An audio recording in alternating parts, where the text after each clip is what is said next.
I'm really excited to share the Servcorp journey and my journey. You may be familiar that we've just recently celebrated Servcorp's 44 years, and we're a startup. My name's Liane Gorman. I'm Servcorp's General Manager of the Australian and New Zealand region. And for a bit of a fun fact on me is that I've been with Servcorp for 40 years of that amazing journey.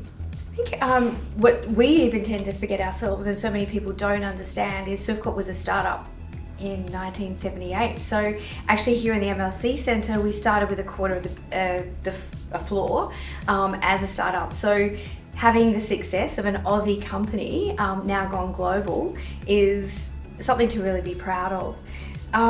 We, as an Australian business, also, another little fun fact, outside of Qantas, is probably the second largest exporter of services. Over the years, we've really been able to see the growth of not only startups, because a lot of people think that with a serviced office or a co-working space for Servcorp that we only house startups, but it's very much an SME and the large multinational companies. So particularly when you've got an international coming to Australia or any part of the world, and it's their first time a footprint into that. So if they're starting with 2, 4, 6 key execs, and watching them grow in the market and expand has been really exciting as well. Also very proud of our long-term clients. Again, I'll use MLC as an example because we're sitting here and talking today, but our longest term client, he's still an active client actually, Mr. Maloof has been with us for 35 years. And Harris Wagner's just celebrated their 20 years and has been a client. And I think that the beauty of what we provide is the ebbs and flows within their own industry, but also economies change. Like right now, we're all adjusting to a pandemic, and many companies are changing around the world. But with our clients, they can actually go from a virtual office, a private office. They grow within that and across several states or countries. And then if they need to retract again, they can, but everything can stay the same.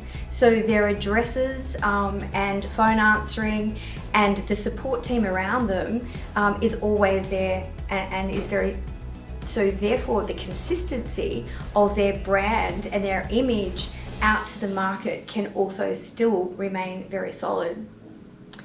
I'd probably say our virtual office, and for me within the business in my 40 years career, that was one of my first areas that I had my startup.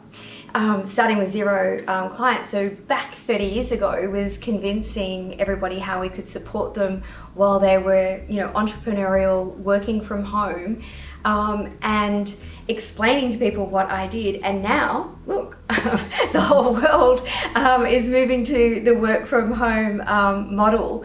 So having that platform within Servcorp, and not only proud of what we've achieved, but how we have for 30 years of our virtual office concept supported startups and people working from home and interstate, that they too, any business needs to be mindful of their costs. Yet again, we go back to branding, but I want to touch into that New Zealand market, or I want to touch into the Asian market. You don't have to physically be there all the time, but having a great address and having a support team there for you, and also meeting rooms, boardrooms where you can meet your clients. And now we're all like, it's almost this gig economy. We only charge for what our clients pay. No, let me correct that.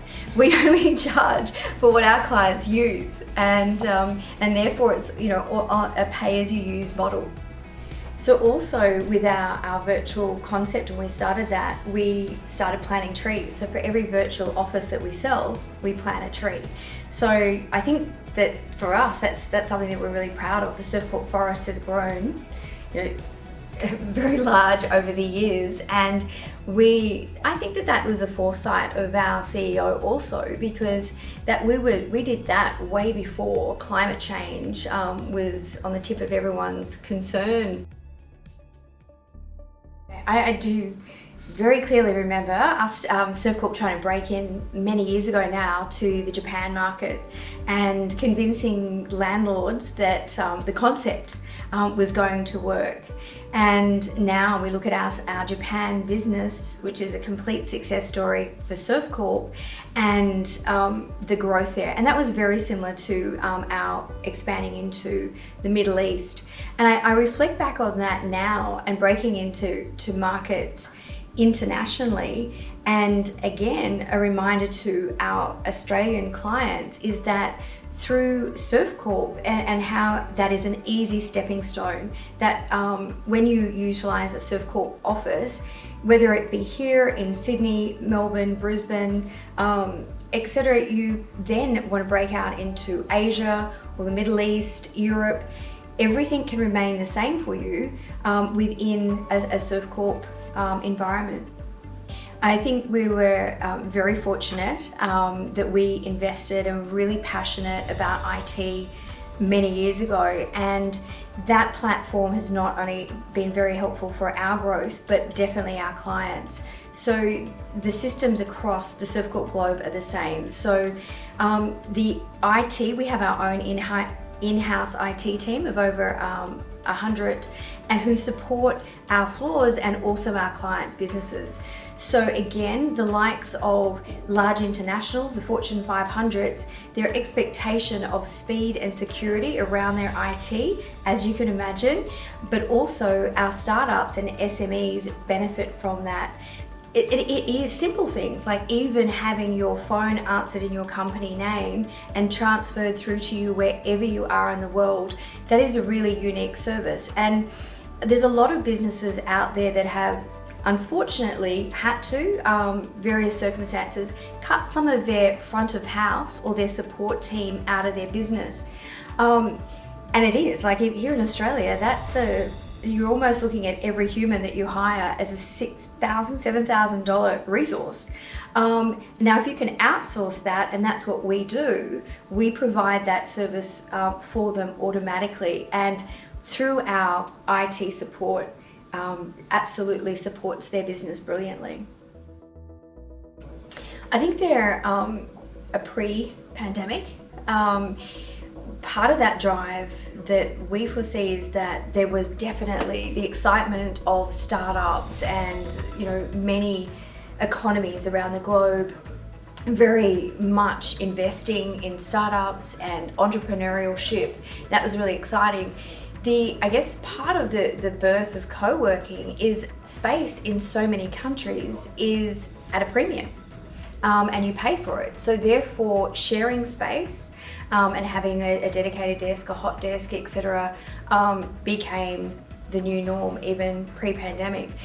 Now, post-pandemic, obviously everyone's been working from home for a while. There's new players that are going to be interested in a co-working environment. So even your larger corporates that have had 500, 1,000 square meters of space, they've got a large portion of their team that can now work from home, don't want to be in the office all the time. And again, the flexibility that they're going to be able to offer them and how that co-working hub and spoke model actually can work. And again, for a large number of companies around the globe, this whole way of thinking is new, where 40 years for Servcorp Plus, providing that hub and spoke model. You may have a central office, but then having a co-working, a dedicated desk, a hot desk, or a virtual office. And what part of the spoke do I need if I've got team A, team B? And again, how that co-working space, even post-pandemic, is going to have a new life within a range of companies that were not there pre the pandemic. I think to be very mindful that you're making or your service is something that customers actually really want, not just what you want and you think that's really cool, but do enough research to know that it's going to be, well responded to by your customers, and test the hell out of it. and test the hell out of it.